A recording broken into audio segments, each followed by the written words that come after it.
If you take a closer look at your current relationship or any of your past relationships, you will probably realize that you tend to display many of the same behaviors. Perhaps you constantly try to control your significant other, or maybe you try to please them any way you can, or you notice that you have a specific standard for who your partner should be, but there is a reason for this. Based on how we gave and express love, most of us will fall into one of the 5 distinct love style categories, and learning which category you fit into can help you cultivate stronger relationships. So let's find out what they are. Before we get into the video, be sure to like, share, subscribe and leave a comment below about your opinion. We will try to personally reply to your comment. 5 signs how your childhood affects your love style. 1. The pleaser.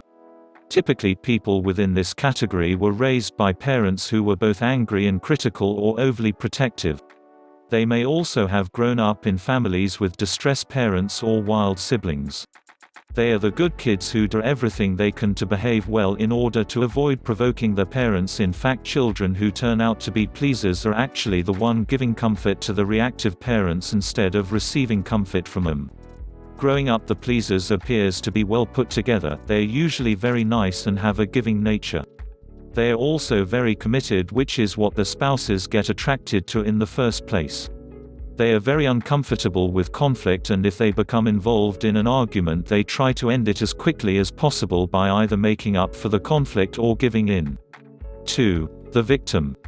People who fit into this category usually grow up in homes with lots of chaos and violence, with one or both parents being easily infuriated and violent. From age victims learn that the best way to get ahead in life is by avoiding attention and keeping under the radar. They stay quiet when the violent parent is around, since their parents are easily triggered. They grow up building their own positive reality in their minds, and they use this as an escape route when real life becomes too much to handle, and this may cause a lot of trauma, which results in low self-esteem and avoidance of voicing their opinions. 3. The controller. The controller is usually raised in home where they are given little to no attention. Without this needed form of human recognition, these children learn that surviving means taking care of themselves and avoiding dependence on anyone. As adults, they feel as if they need to control things all the time because it keeps them from feeling helpless, and once they lose control, they are left at a state of vulnerability. They are easily provoked to anger because they learn to use it as a weapon to intimidate others. They usually don't have much empathy, and they will usually demand compliance from people close to them, even when it can result in the other person getting hurt. 4. The vacillator. They are typically raised by unpredictable parents who just give them enough attention to make them want more, only to find that they will never receive it.